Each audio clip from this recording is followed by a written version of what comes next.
you do not stand up for your health needs and the things that you need, who's going to?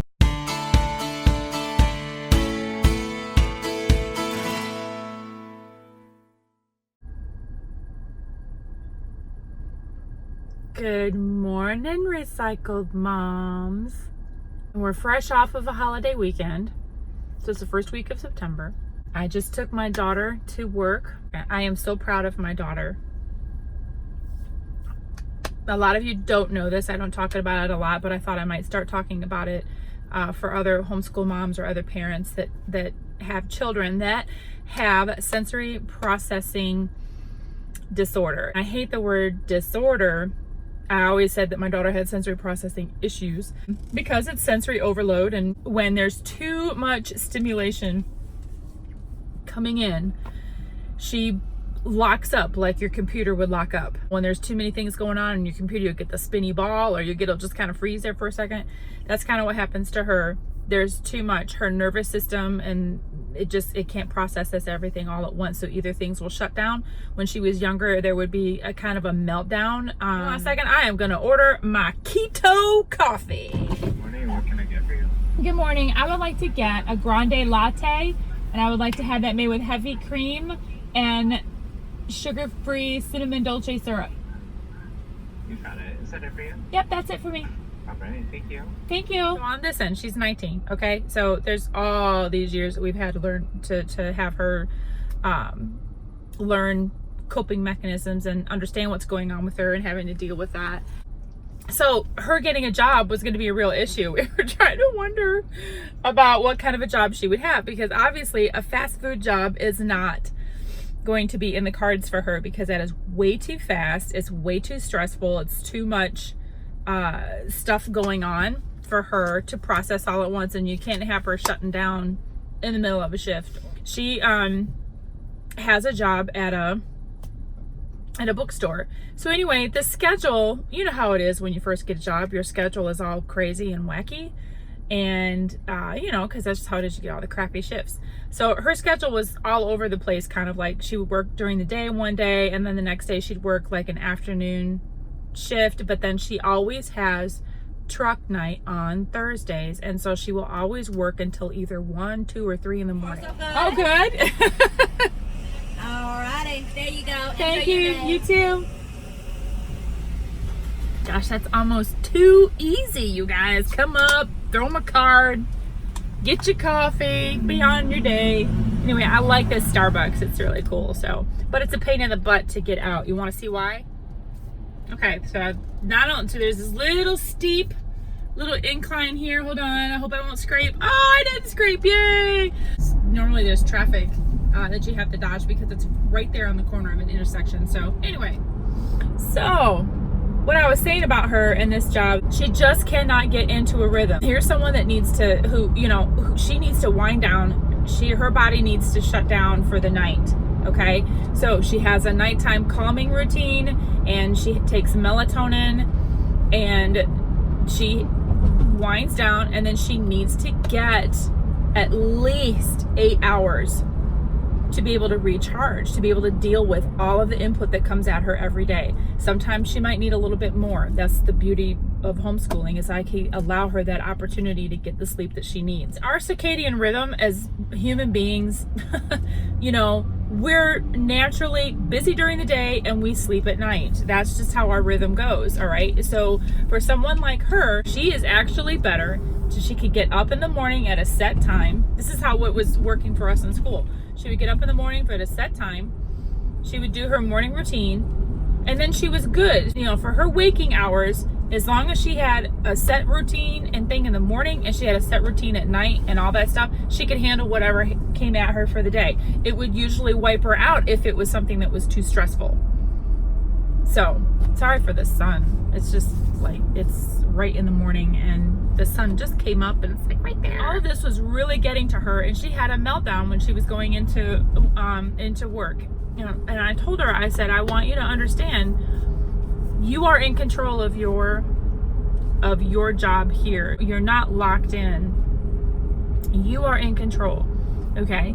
And if you need help, if you need someone to help you through this, then I said, then talk to someone. I said, maybe it's time that you tell them what is going on with yourself. I mean, she lives, no one would ever know there's anything going on with her because she has learned how to work in, you know, how to live, how to deal, how to, you know, get along with people and deal with situations with all of this sensory input. You know, she's learned to cope with things.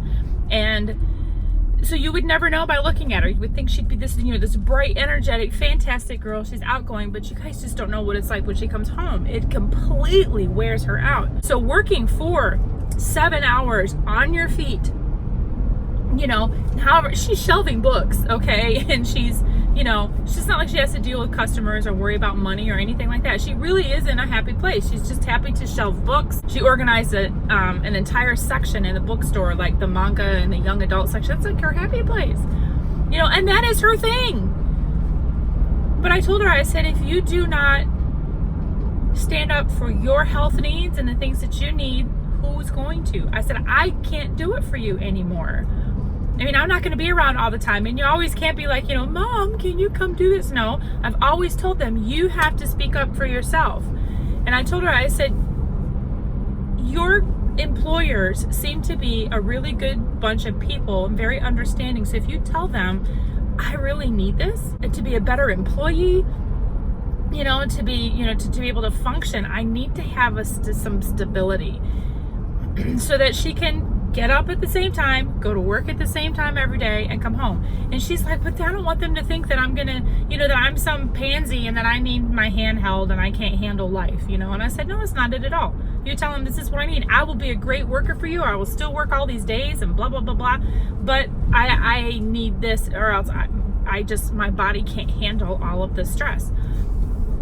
And it's not just being weak. So anyway, she went in and talked to someone, and one of her bosses, one of her managers, and told them what she needed. So starting Monday, after the middle of the month, so starting that week, she will work 8 a.m. to 3:30 p.m. Monday, Tuesday, Wednesday, and then Thursday she will work 8 p.m. to 3:30 a.m. So that's it. That's her schedule. She can work, she can get herself around, she knows what's going to be happening. And immediately, I saw a load come off her, a load that was just sucking her dry. And she's like, great. And so we just have to get through this week. We still have like a little bit of a, you know, kind of a crazy schedule. But after that, she's going to be fine. She's very happy. She's excited. She's excited that the people there are understanding, you know, because it's not a disability.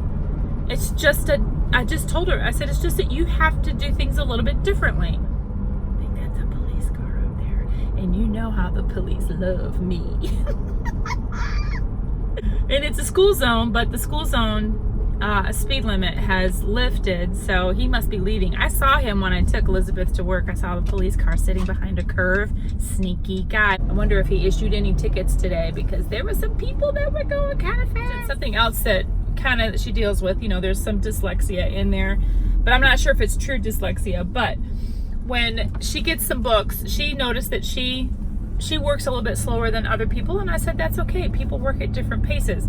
Says, no, Mom, no, she said, what is happening is that sometimes that I see that I know J comes before P.